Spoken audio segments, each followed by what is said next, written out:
today, and here, Molly, go like that Oh. so they can see you. Hi, everyone. Molly Peterson is the new Mickey.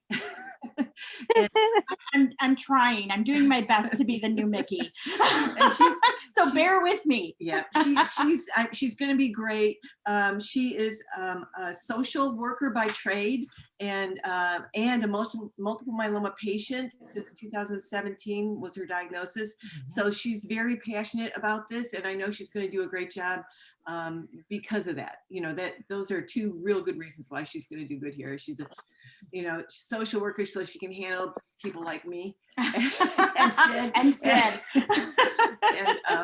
Sure. And she understands the cancer, and and I think is going to be really good at this. So Judy, while we're doing this, so without further ado, Molly is going to introduce Dr. Zonder, and we're going to get going with this. And I'm going to slide out so you guys don't see me disappearing and appearing again. All right. So I'd like to introduce Dr. Zonder to you. As many of you are aware, Dr. Zonder is a professor of oncology at Hermanos Cancer Institute.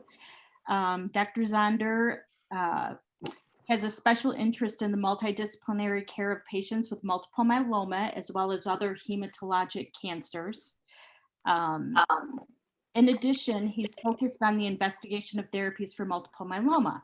Some of you may not know this, but Dr. Zonder and one of his patients climbed Mount Everest at approximately 20,000 feet. Oh, I have to share this. After I was diagnosed, I read about this in my Cure magazine about a year after I was diagnosed, and I was like, oh my gosh, this is awesome. I have to meet this guy. So Dr. Zonder and one of his patients climbed Mount Everest and to raise funds and to raise awareness for multiple myeloma.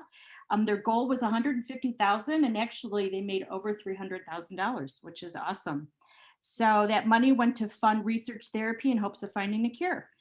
So thank you, Dr. Zonder, for putting your heart into helping to find a cure. I speak for all of us when I say you're more than a doctor, and we are so thankful to have you on our side. So I'd like to start off with a very general question, if that's okay. Does that work, Dr. Zonder? Yeah, sure. We can start. Yep, we can go right into questions. That's great. Okay. So I had asked a question. I wondered if there is one thing that you would like for us to take away from this Zoom conference, what would that be? So for us multiple myeloma patients, what would you like to, what is one thing that you think is really important that we need to know? And that could be research, it could be therapies. Right. So, I think the most important thing to hear is that every patient's journey is very unique, and the field is moving very, very quickly. And the information that we sometimes read or hear about is almost out of date by the time you have read it. By the time it's published, it doesn't reflect current practice. A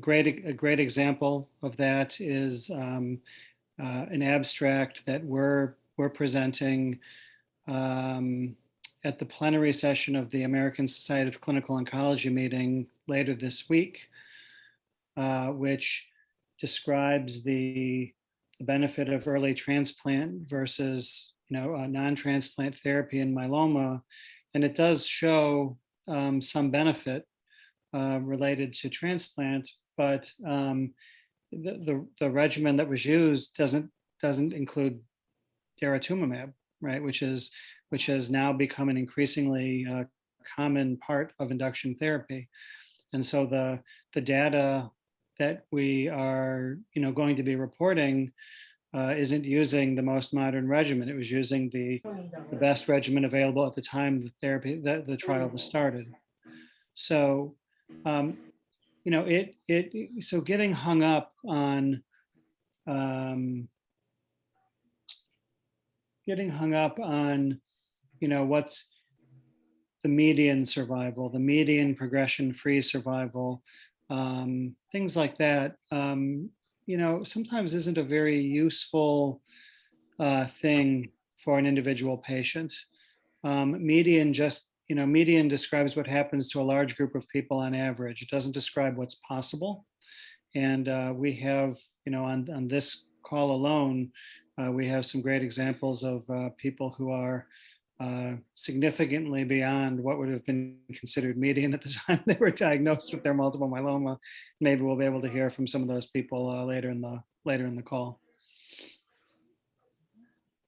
Very good. Does anyone have any other questions, or do you want me to just continue? I've got a couple questions here. We could go to Hal's question that was in the chat that everybody could see. Yep. So Hal Anderson asked whether Karmanos is doing any BITE trials, and it's a good opportunity to talk about immunotherapies and what BITE molecules are. BITE is an abbreviation that stands for bispecific T-cell engager. It's a form of antibody therapy. So let me just sort of walk through the different types of antibody therapies available. So I mentioned one in passing before, daratumumab. It's also called Darzalex. There are IV and subcutaneous versions of that antibody. It's basically a targeted protein therapy. Think about like what a barbecue fork looks like, right? There's 2 points at one end and a handle on the other. And with an antibody like daratumumab, the points, the tines on the fork, those link to a target on plasma cells called CD38. Okay, it's a protein on the surface, a glycoprotein on the surface of the myeloma cells. And then the handle end of it, which would then be sticking up off the myeloma cell, it does help the immune system find the myeloma cell, but the antibody itself is directly toxic to the myeloma, right? So that's how that works. Now, there's another kind of antibody called an antibody drug conjugate, where you can link something to that handle or to another part of the antibody. So not only does the antibody target a specific something on the surface of the myeloma cell, but once it does, it's delivering some sort of toxin directly to that myeloma cell, which is internalized by the cell, and that it's the toxin that damages the cell. So an example of that is a more recently approved molecule called belantamab or Blenrep. And that has a toxin that targets something called BCMA on the surface of the myeloma cell, and it delivers a toxin which kills the cells. There are also not approved in myeloma, but there were also some previously approved antibodies which have radioactive isotopes linked to them. Those are also a form of like antibody drug conjugates, but it's a radio immunotherapy where a radioactive molecule is linked to the antibody and delivered directly to the lymphoma cells. So I mean, that's also a possible way to sort of leverage antibodies. But BITEs, the type that Hal asked about, is a really new construct.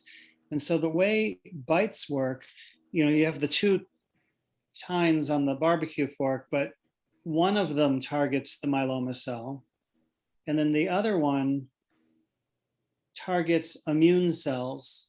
They bind something called CD3 on T cells, and they basically link to immune cells, and simultaneously the myeloma cells bring the cells together and then activate the immune cells so that they can target the myeloma cells. They're in proximity and activated and can then engage the myeloma cell.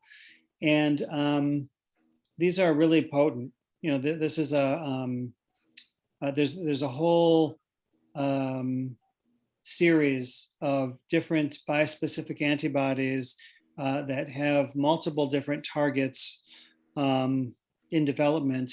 The first several BiTE products have also targeted BCMA, which is the same target that belantamab targets, and it's the same target that right now both of the currently approved CAR T cells target on myeloma cells.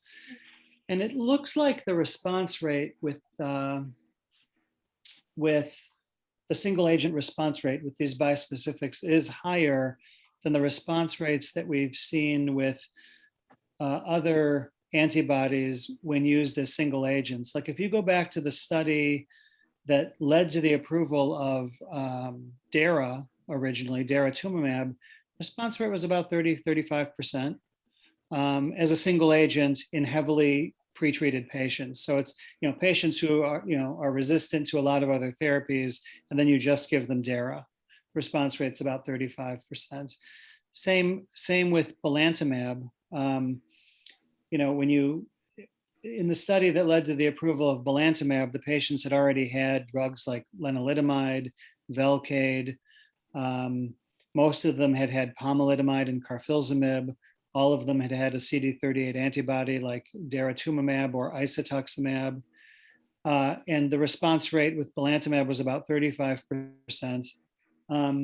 With the antibody drug conjugates, with the BiTEs, the reported response rates are more like in the 65 to 75% response rate as single agents. We've had a trial open at Carmanos for quite a while now with one from the company Regeneron. It's called REGN 5458 or Regeneron 5458. It doesn't have a generic name yet. It's still investigational identifier. And at the highest dose levels that we've tested, the response rates are right in that range, that 70-ish percent, 72% response range. Overall for the study, which was a dose escalation study, so the first patients were treated at very low doses, like 5% of the dose that's being used at, 1 to 5% of the doses that are being used at the highest levels that we're now going forward with. Even at those super low dose levels, we saw responses in some patients, including some responses that have lasted over 2 years now. So these are really active. When you factor in those lower dose levels, the response rate for the trial as a whole is about 50 to 55%. Again, there seems to be a little bit of dose dependence, and the higher doses, the response rate's a little bit higher than that. But even if you include all of the patients with the ones at low response, that's still 1.5 to 2 times higher than the response rates that we're historically seeing with naked antibodies rather than the BiTE construct. So this looks like an advance. Any other questions for Dr. Zonder? Any questions about what I just explained about BiTEs or antibody therapy in general?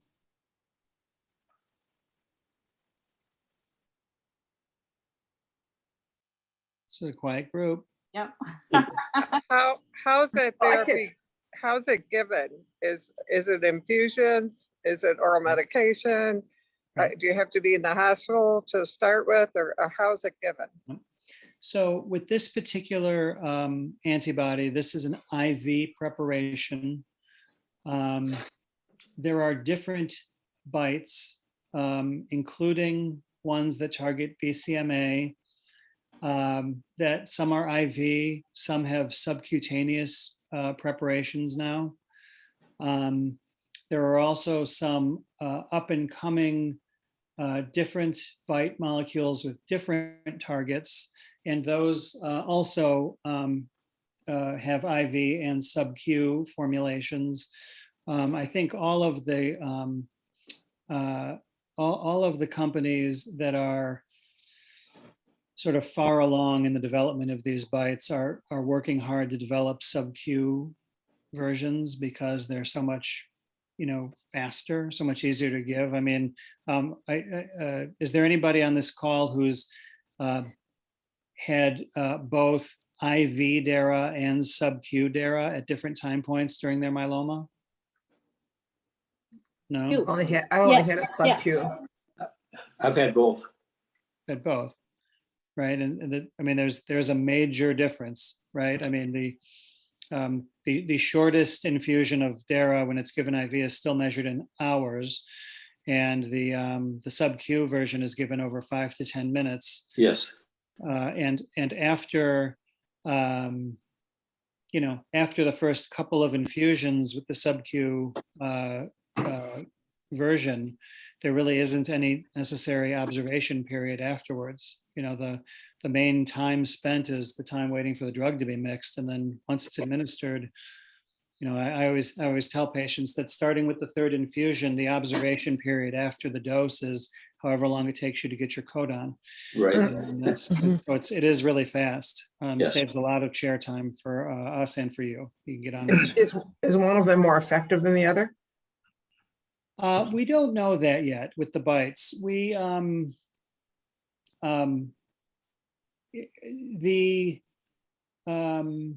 the ones that are coming that targets after BCMA, the response rates still look like they're in that 70-something% response range, and a lot of those patients had already had BCMA targeted antibody therapy or CAR T cells.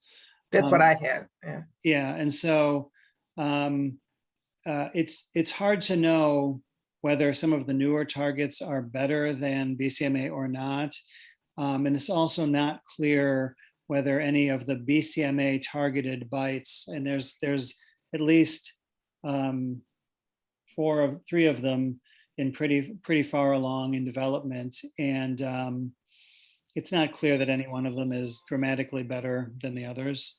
Mhm. In terms I of, guess I just meant the sub-Q DARA versus the Oh, IV DARA. I mean, I didn't have any response. Bacadera. I Yeah. didn't have any response to the Right. sub-Q DARA. So there is not any statistical difference between the sub-Q and the IV. They were compared head to head in a study, and the overall response rate, if any, if you look at just the absolute numbers head to head, they actually slightly favored the sub-Q, not the IV. Mathematically, it wasn't statistically different, so we consider them to be equivalent. Okay. We've pretty much all of our patients who were on IV, we've converted over to sub-Q without any incident, without any sort of side effects. And it isn't obvious that there's been any progression problem associated with the conversion. I mean, people eventually progress on therapy, right? Sometimes, and but it's not clear that it's sort of clustering at that transition point. And now we're starting essentially all of our patients on sub-Q DARA now. We don't start anybody on IV unless they're on a protocol or something like that, which demands the IV formulation. Okay. Doctor, do the bispecifics have the same potential side effect that Blenrep has regarding potential eye problems? No. So Blenrep has a very, very specific toxicity called keratitis, which is irritation of the front part of the eye. And it's related to the toxin that, that's linked to the antibody. It's not related to targeting BCMA. So like, for instance, CAR T cells that target BCMA do not cause this eye problem. The Regeneron 5458 does not seem to cause this eye problem. I mean, we've treated over 70 patients with this, and we haven't seen that eye problem. So it seems unique to this. And frankly, we've seen similar eye toxicity with other antibodies that have the same toxin linked to them. So this is kind of a known issue. that because of that side effect with Blenrep, there needs to be eye exams before each dose of the antibody. And the decision, the sort of the go, no-go decision with each dose is based on whether or not eye toxicity is developed and how severe it is. So the options with each dose based on the eye exam are proceed as you are, proceed but reduce the dose, or hold and wait until the eye issues clear up. And they do generally clear up, but sometimes it takes weeks or even a few months.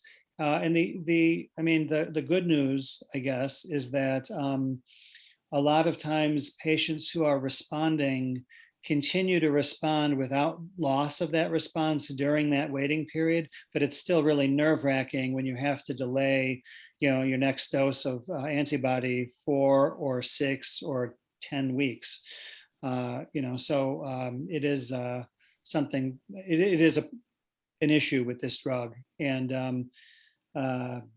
it does require careful coordination with an ophthalmologist when you're treating a patient with it.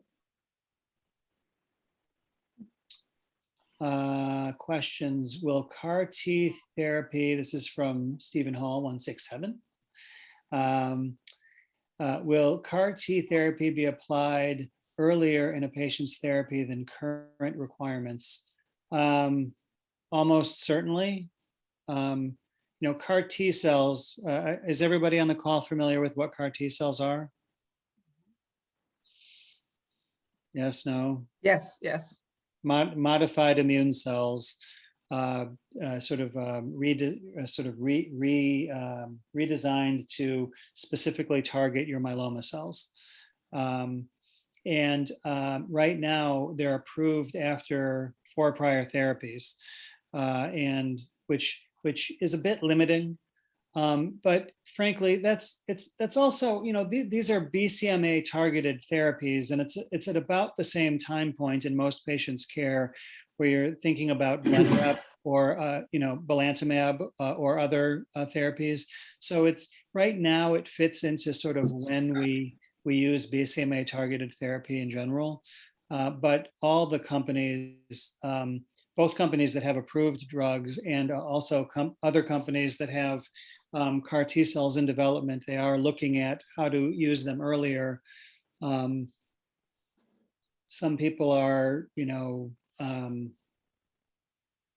there is some interest in whether it could be an alternative to stem cell, transplant, or consolidation after stem cell transplant. So we're definitely going to see these. We're going to see these earlier. How early, and whether they will be, an adjunct to current therapies, or whether they will replace certain current therapies, I think is still up in the air. Well, I sent a question in, but I guess I can ask it. So I was in the Janssen trial at Roswell 14 months ago with the BCMA targeted CAR T cells, and I achieved a complete remission in February, and then in my PET scan in April, there was a lesion on my femur. So they did radiation. I just finished it last week. They're hoping that alone will take care of the small M spike. But if it doesn't, I have one doctor at Dana-Farber saying that he would start me on Polymis, just one drug, and another doctor saying he would do a triplet therapy. So I wondered, I had a stem cell transplant in 2010, and I had a 9.5-year remission. They did let me into the CAR T study, by the way, after 3 failed treatments. They wrote some kind of exception for me, but I'm confused now about what to do if my counts don't start going down with the radiation. That was the only spot that showed. How aggressive do we get? So sometimes in that situation, it's a little hard. So I obviously I don't know quite all the details of your case, and I'm not. So I'm not weighing in formally. I can give you sort of some general principles of treatment, but still, obviously, the docs who are involved with your care are the ones who have to sort of hash it out, right? the first question is, can you sometimes treat a focal relapse with just radiation? The short answer is you can, and sometimes that does actually sort of restore disease control for some period of time. But usually when there's a breakthrough lesion like that, it usually means that there's some just resistance developing. So it's not usually a strategy which will work for a long time, but it's sometimes a strategy that will allow one to sort of defer or put off a decision about a next systemic therapy for several months or maybe as much as a year. But it should be, I think, viewed as evidence that there's some resistance brewing. Sure. Now in terms of what to do as that next systemic therapy, that's it's a hard question. I think we've sort of answered beyond a doubt, right? That in the pre-antibody era, 3 drugs pretty much always beat up 2 drugs head to head, right? Whenever you did like a triplet that had a proteasome inhibitor and like Velcade and an IMiD like Revlimid or Pomalyst plus steroid, that always pretty much beat when a doublet where you picked one of those first 2 drugs and a steroid. Okay. And then the next sort of generation of studies did that same basic strategy, but they said, okay, what if we take those 3 drug regimens and we add a CD38 antibody like isatuximab or daratumumab to it, and lo and behold, quadruplets pretty much always beat up triplets for certain types of endpoints: response rate, duration of disease control, not necessarily survival, because it depends on when in the course of somebody's myeloma you're doing the study. But 3 drugs was better than 2 drugs. 3 drugs plus an antibody is better than 3 drugs without an antibody. And that seems to be true in first line therapy. It seems to be pretty consistently true in second and third line therapy. And so, for somebody who still has a reasonable 2 or 3 drug combination available in terms of the drugs they haven't had or would still be sensitive to, I mean, generally speaking, you're more likely to get disease control, and it's more likely to be longer control if you use a combo than if you use a single agent. But that said, there are all sorts of reasons why one might choose a single agent, right? It depends on a patient's frailty. It depends on side effects that have been experienced previously with some drugs. Like, you might not be resistant to Velcade, but maybe you had terrible neuropathy with Velcade. So, so adding Velcade into the mix, the potential benefits of adding Velcade may be more than offset by the potential risks of Velcade in that situation, right? And I'm not picking on Velcade. It's an example. Yeah. I get But it. it could be any drug. I mean, it could be Revlimid. It could be any drug that has some sort of prior side effect that makes you not enthused about retreating with it. So as patients go through multiple lines of treatment, when you're considering single agent versus doublets versus triplets, a lot of times with the doublets and triplets, the extra drugs are recycled drugs you've already had. And so then you have to, then you sort of have to make an informed decision about what you think the relative pros and cons of adding that drug back in are.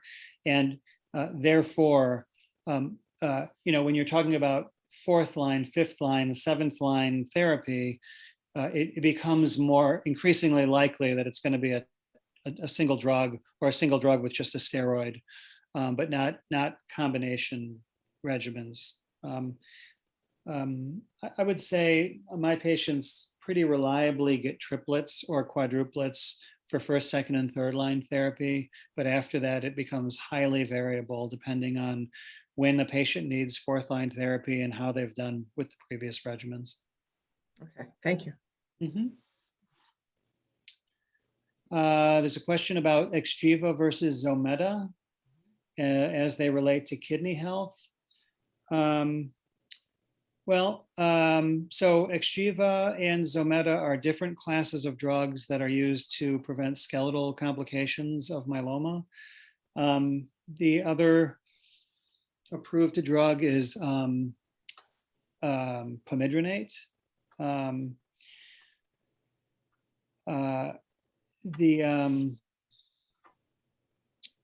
Which is also called Iridia. That drug is more closely related to Zometa. So you have two drugs in the Zometa family, one drug, Xgeva, different class of meds. Zometa is the most nephrotoxic of the drugs, although pomidronate can also cause kidney injury by a different mechanism.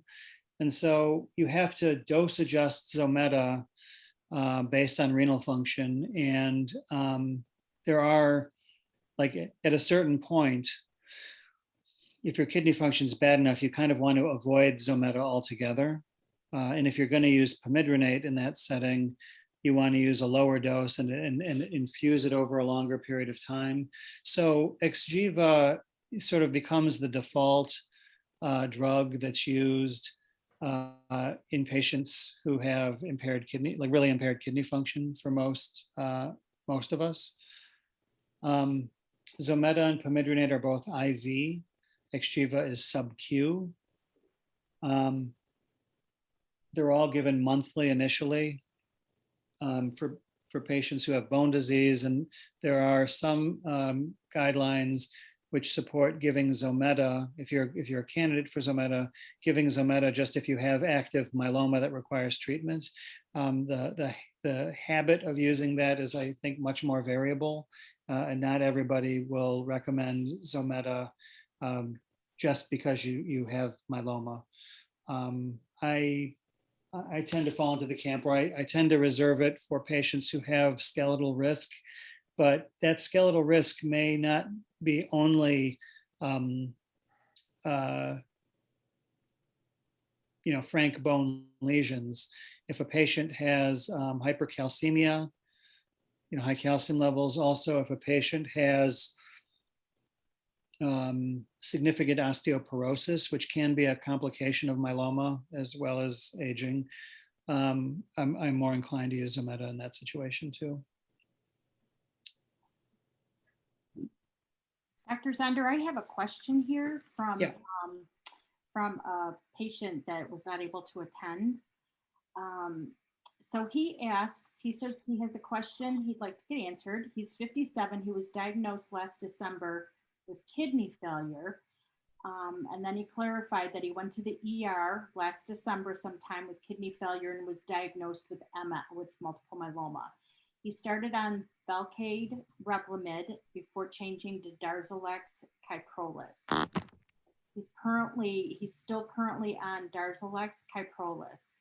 He wants to know if he goes into remission. He's not there yet, but he's thinking this summer. Is stem cell therapy still necessary? Like, what is your opinion about stem cell therapy once you're in remission? Well, I will tell you, there are two schools of thought about the use of transplant in 2022. One is to try and use it as part of initial therapy, and one is a more variable approach. I think the most honest answer about that is it's not difficult to justify either approach. So having so patient preference, in my view, should be a strong factor in the decision making around the timing of transplant. But the reality is, most transplantable patients will come to a question about transplant, within the first 5 to 7 years of their diagnosis, even if they're trying to put it off. A few years ago, the French did a study, the IFM 2009 study, which clearly showed that incorporating, so it was a comparison of RVD followed by transplant after the first few cycles versus RVD all the way through. And then everybody at the tail end goes on to a year of Revlimid maintenance on that study. And that trial clearly showed a higher response rate, a higher complete response rate, minimal residual disease responses, and progression-free survival, meaning longer disease control, favoring transplant. All of those endpoints favored early transplant. But most of the patients on that study who didn't get transplant initially and then progressed went on to get transplant as their second-line therapy. And as such, after 8 years of follow-up, there was still no survival difference between the two groups. So it functionally ended up becoming an early versus late transplant study. And there's been an American counterpart to this study, which has been brewing for a long time. The main difference between the American study and the French study is that the maintenance, the Revlimid maintenance in the American study is indefinite. And so rather than 1 year, it's indefinite. And so that led to sort of longer time before treatment failure happened. And so it took longer to figure out whether one arm was superior to the other or not. And I can't spoil a ton of the details because the abstract is being presented this coming weekend at ASCO. But the long and short of it is that there was an almost 2-year difference in progression-free survival, 21 months difference if you were transplanted early. And that's with everybody getting indefinite Revlimid maintenance in both arms. So, to me, that is a meaningful endpoint. And that's for patients who are responding to first-line therapy. I'm going to come back to this specific patient's question, situation, but this is just sort of like, should transplant be included as a matter of course, even if things are going well with initial therapy? And to me, an extra 1.5 to 2 years of disease control. I mean, think about how fast the field's moving. If your what's next conversation can be kicked 2 years down the road, then when you're thinking about second-line therapy, it's going to be the therapy that we're giving in 2025, right? Not 2024, not 2022, right? And there's likely to be an advantage to that. So I place value on continuous disease control. Whether there's a survival advantage or not. In our study, just like in the French study, there hasn't been a survival difference seen. We don't have 8 years of follow-up yet. We have 5 years of follow-up, but after 5 years, the survival is identical. So, again, take that for what it's worth. And it does, I think, leave the door open for patients who want to kick transplant into second-line therapy. I think you can look them in the eye and say you're not impacting your chances of survival as long as you have access to transplant later. Now, in this patient's case, though, I think a key question is, why is the patient already on carfilzomib dara, right? Like, what happened with RVD that they needed to switch? Was it a side effect issue, which is one thing, or was it a disease resistance issue? Because if they needed to switch to Kyprolis dara because they weren't responding to RVD, to me, that strongly pushes me towards high dose therapy now, sooner than later. This is already second line therapy, and the survival data, the lack of difference in survival that I just cited, really reflects use of transplant as part of second line therapy in the majority of cases. And I think the longer you kick it down the road, the less certain you are that survival won't be impacted by delaying it. It's certainly possible. I mean, if you keep not using transplant and you wait to use it until you're not responding to anything else, you get hardly anything out of the transplant. It becomes a much less attractive therapy when it's what's being used to try and get control of the disease rather than trying to consolidate control that you've gotten from another regimen. Does that make sense? Can I go back and ask you about the Xgeva question?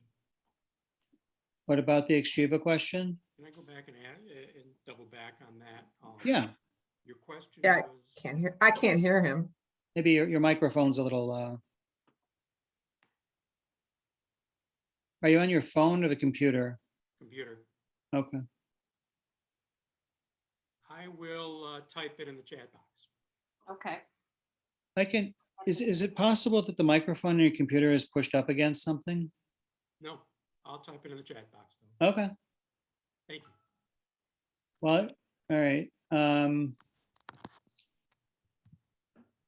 While you're typing that, Alan Gorash had a question. Is antibody therapy a supplement to regular maintenance therapy or only used when a patient fails maintenance therapy?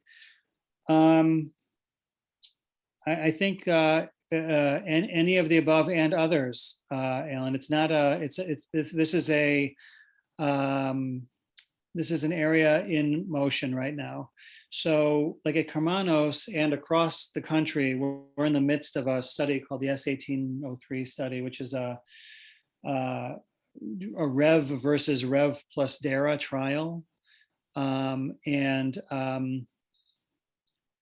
That's, I think a lot of people, based on all of the studies that have been done, looking at adding CD38 antibodies to standard therapy in sort of full treatment settings, I think most of us are expecting that the addition of DARA is going to improve outcomes in maintenance. And I'm certainly anticipating that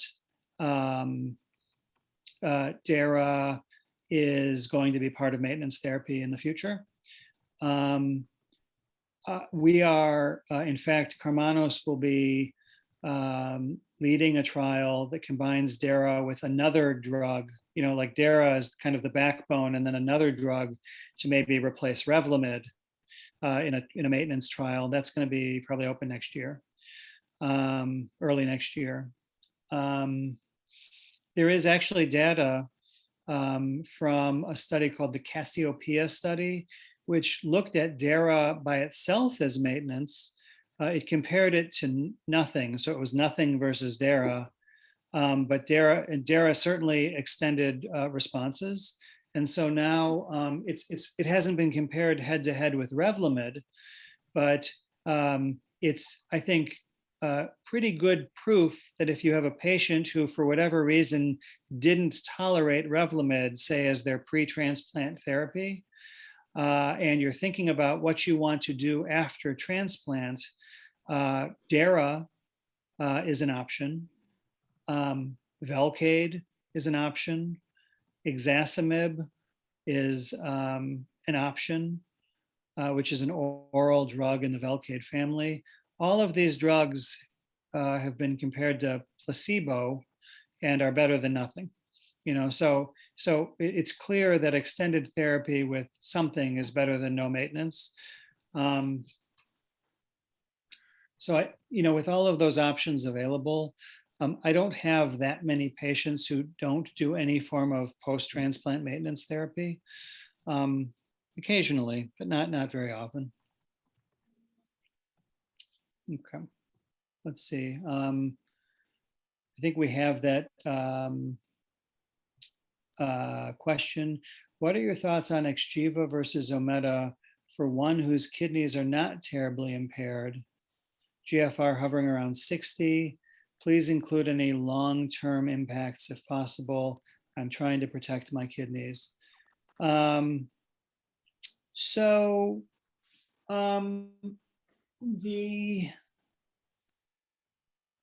it's hard to know the answer to that question, but it doesn't seem like long-term. I mean, if you're not having acute kidney injury related to either product, it's not clear that there's long-term kidney risk either.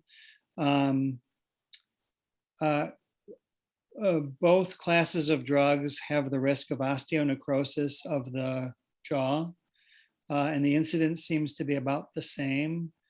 15 years ago, there were papers that suggested the incidence of osteonecrosis of the jaw with Zometa use was 2 to 5%. But that's probably an overestimation. Even then, it was probably an overestimation, but it also had to do with the way we were using Zometa 15 years ago, which was, once a patient needed to be on it, they'd be on it monthly forever. And so there was like this continuous long-term exposure to a drug that sticks around in your bones for decades, right? And now we're a bit more judicious about the way we use Zometa. Patients generally get 6 to 12 months of monthly therapy, and then and then after that, if their disease is active, still active, or if their bones are at high risk, at the most you would give quarterly dosing every 3 months or so. And if the disease is well controlled, many patients will get a break from these agents, and that's helpful. And so the incidence of ONJ is really functionally less than 1% now. There is some other risk related to long-term bisphosphonate use. The bones are harder, so certain kinds of fractures, like compression fractures in the spine, are less if with treatment. But you can get sort of a brittleness of the bone, and there are some people who develop like low hip fractures, like stress fractures, or worse, in the leg bones below the neck of the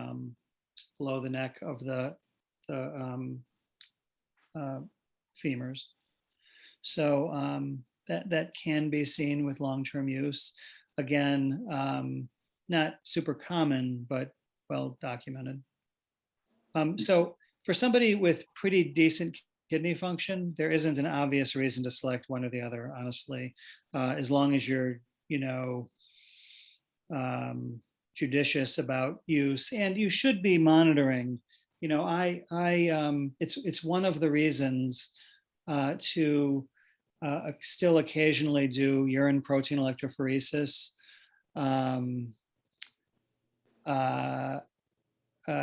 Not just to monitor for light chains in the urine, but to make sure you're not having like bisphosphonate related renal injury. Yeah. Okay. Why don't we talk? There's a question from Maria about Evusheld.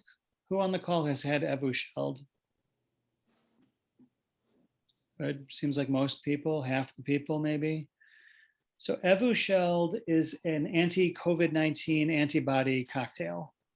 It's a intramuscular injection. It's a pair of injections, actually, a pair of antibodies, and it's like getting, it's kind of the equivalent of getting IVIG or any other antibody. It's in a way, it's like getting daratumumab or isatuximab. It's a slug of an antibody that targets something specific. In this case, COVID.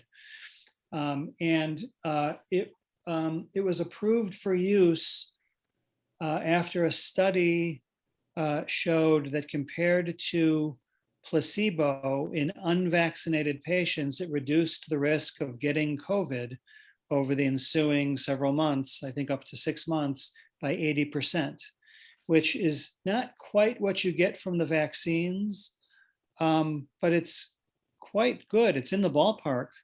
In healthy volunteers, right? In otherwise healthy people without immune problems, the effectiveness of the COVID vaccines, the mRNA vaccines, is 95-ish%, right? And it's probably less than that. I think we're clear it's less protective than that in immunocompromised people, including people with hematologic cancers. So it's not that people with myeloma can't respond to the mRNA vaccines, but they're statistically a little bit less likely to. So the protection that Evusheld provides is probably pretty close to on par statistically with what you get from the vaccines in myeloma patients. It has the advantage of not being, not being dependent on your immune system being able to do anything, right? The vaccines work by, stimulating your immune system to make your own antibodies. And what Evusheld is just a dose of the antibodies, and don't worry about what your immune system's doing. So it is, I think that's a helpful adjunct. And most of our patients have been getting it. Initially, the dose that was being administered was lower, and it was recognized that the Omicron variant required higher dosing. And so we had to sort of swing back around and redose people who had gotten the original lower dose. And now patients just start with the higher dose. The way Evusheld is approved right now, or authorized, is to be given up to every 6 months. And we're sort of just now coming into, we're approaching the 6-month mark from when patients were first treated. But again, because most of those patients got a second half of their dose later, we're really counting from 6 months from when they got their supplemental dose. So we're probably 2 to 3 months away from sort of that second round in most patients. And whether or not we go ahead with that will be dependent on whether whatever is circulating 3 to 4 months from now is still neutralized by Evusheld, right? We have other examples like the Regencov antibody, which was a great preventative, it was a therapeutic antibody against COVID infections back when Delta was dominant, but it's not effective against Omicron. So it's an example of an antibody that, isn't helpful anymore. Evusheld right now still seems to be helpful. Hopefully it will continue to be helpful against whatever's coming. But obviously we'll see, and we'll get guidance from the CDC and the FDA about whether it makes sense to redose with Evusheld, in the next few months.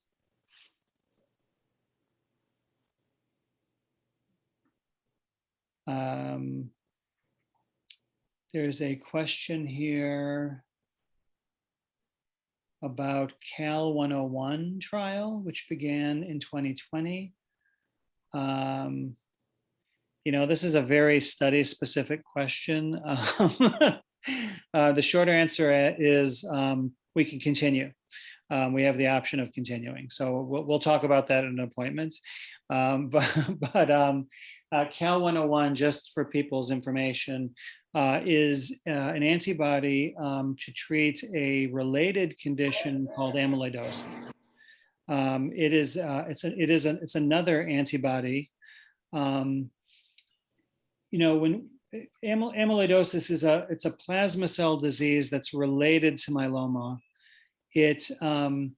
For patients who just have amyloid, the abnormal plasma cells in the bone marrow, instead of like completely overgrowing the marrow and causing bone lesions and low blood counts, the problem is not that the cells grow so fast, but that they make a dangerous misfolded protein. They're light chains, which is the part of the antibody, the M protein that myeloma cells make.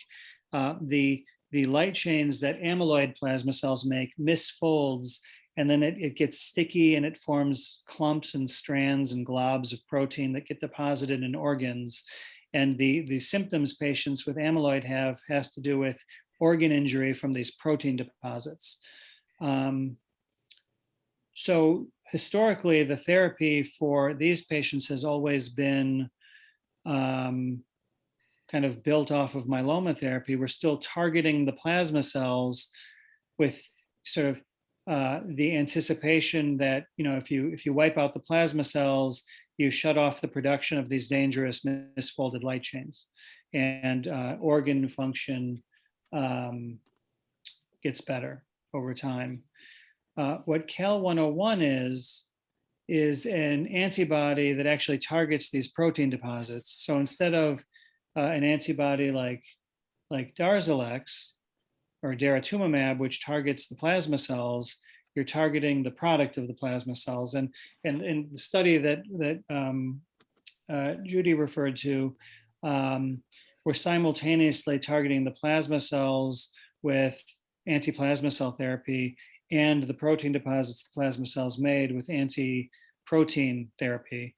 And, with the hopes that organ function recovers more quickly if you can sort of clean up the amyloid deposits in the organs. So yet another application of antibody therapy. Dr. Zonder, I have a question here. Yeah. In your research, have you ever found a relationship between the typical myeloma drugs such as Pomalyst, Darzalex, dexamethasone, and arthritis, particularly in the hands, causing finger joint swelling and pain? Short answer, no. I would actually say that more commonly, honestly, we've, most patients, who have arthritic symptoms, there aren't very many benefits or upsides to dexamethasone, but one of them is that certain aches and pains do tend to be better on dex containing regimens. So my patients with bad COPD and asthma and my patients with bad arthritis sometimes actually really like the dex. But I'm not gonna, I can't possibly look at everybody's faces on the screen and pretend that dex is an easy drug. So I'm not saying that. I'm just saying that there are some upsides to it. It is a hard drug for most people. But no, joint redness, joint swelling, induction of arthritis is not a common side effect of any of the drugs that you mentioned or others. So no, I can't really say that I have. I do have patients. I mean, for some patients, peripheral neuropathy can have a crampy, achy sort of aspect to it. It's not always burning and tingling and numbness. Sometimes it feels like cramping and aching. So there is that. And also some drugs, notably Revlimid, lenalidomide and pomalidomide, can be associated with legitimate muscle cramps. And so, and as can Zometa, or any of the bone strengthening agents which lower calcium levels can also cause muscle, cramping and spasticity. If it's related to those bone strengtheners, that can be helped with calcium supplementation for the several days after administration of the med, and for Revlimid related, IMID related muscle cramps. Treatments are variable. Patients try calcium supplementation, magnesium supplementation, Epsom salts, pickle juice. Those are the things that a lot of patients try before we try actual muscle relaxers. So pickle juice is probably just electrolytes. I mean, honestly, it's probably just the salt, in it. There is mustard seed in most pickle recipes, and I don't know if it's the mustard seed or not, but little shot of pickle juice. Some patients also tonic water. I mean, if you don't have any heart rhythm issues that preclude getting quinine, tonic water is a helpful thing for some patients. I have a lot of patients who get nighttime muscle cramps and they just drink a glass of tonic water before bed. Mix responsibly, but it's the quinine. So you actually can mix it with juice or other things and still get the quinine. So, So it's 10:01. We're going to be winding down. I think that there's one question that didn't get answered. Correct me if I'm wrong. It was from Hale. Is the high cost of CAR T justified if the duration of response is only averaging about a year? Hal, I will answer that with another question, which is the high cost of any of the meds we're using justified, period? I mean, it's myeloma therapy. Myeloma is one of the most expensive diseases in the world to treat. And that's only becoming more and more true as patients live longer. The financial stress on patients and on the medical system in general is increasing, with a growing number of oral drugs. There's more cost to patients, more financial toxicity. And a quadruplet regimen that works for 5 years turns into a pretty pricey, millions of dollars of therapy when things are, measured in years like that. CAR T cells cost a few $100,000, like $300,000 to $400,000. For contrast, an auto transplant costs something in the neighborhood of $125,000 to $150,000 now, I think. So the question is it worth? Is it justified if all you're getting out of it is a year? I think that is a big question that insurance payers are asking. I think what I would say is the jury should still be out on this. I think that we will see longer responses than that when we use it earlier. And so then it starts, then your comparator ends up being, is CAR T cells as second or third line therapy where maybe you get 2 or 3 or 4 years of response. How does that stack up compared to 2 or 3 or 4 years of, Rev and Dara as maintenance? It becomes a more comparable comparison. The other thing is that most therapies would cost honestly a few $100,000, a couple $100,000 at least, if they work for a year. So when you think about what would Darzalex cost, what would Expovio, selinexor cost, what would Blenrep, belantamab cost, if you're in the minority of patients who get a year or a year and a half out of those therapies as fourth line treatment? And the answer is a lot, at least a couple $100,000. So it's not, CAR Ts feel out of this world, but I'm going to go back to that first question I asked you and just I think, we have to be honest that all the therapy is kind of out of this world in terms of cost at this point. Hopefully with generics coming, that may improve a little bit. So Dr. Zonder, just very quickly, I just wanted to ask, so no COVID booster is needed if you're up to date with Evusheld. That's right now, that's not the recommendation. I view them as complementary therapies. For immunocompromised patients, the booster recommendations keep evolving. I think we're up to a 5-dose course now for immunocompromised patients. The primary course is now 3 doses, and then and based on how far into this we are at this point, with the frequency of boosters, we should be at 2 boosters beyond the 3-dose original course. Most of my patients are not at 4 doses yet, let alone 5 doses. So there's a lot of variability. I mean, most patients have been boosted at least once from what was at the time the sort of the original standard of 2 doses. Most of my patients have had at least 3. Some have had 4. Almost none have had 5. And frankly, the majority of patients in my practice who've had 5 are the ones who were desperately trying to induce a response after failing to respond to, say, a 2 or 3 dose course of one mRNA vaccine.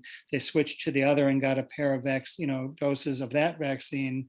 the other one, hoping to get a response. So it is, I think the reason to think about getting vaccinated, Mr. Trudeau, is, we don't know, we don't have certainty that Evusheld will continue to be effective, right? If a strain comes out that is, not neutralized by Evusheld, the immune response may be a bit broader than Evusheld, and also the Evusheld really is designed to prevent COVID by giving you a sort of a fixed dose of antibody, but a vaccination, if you respond to it, hopefully permits your body to have sort of that reactive response to an infection, and will drive a robust immune response to sort of shut down an infection. So I'm still recommending, and I think in the FDA and CDC, they're still recommending that they're complementary to each other. They're not, one's not a replacement for the other. Okay. Yeah. Okay. Yep. Well, it's 10:08. Does anyone have any other questions before we log off? Dr. Zonder, is elotuzumab in that group of drugs you talked about before? Yeah, ELO is an antibody. It targets something called SLAMF7. It does not have meaningful single agent activity. Karmanos was actually one of the lead sites in the original first in human study where we were figuring out the dosing of ELO way back when. We published that in 2012 or 13. And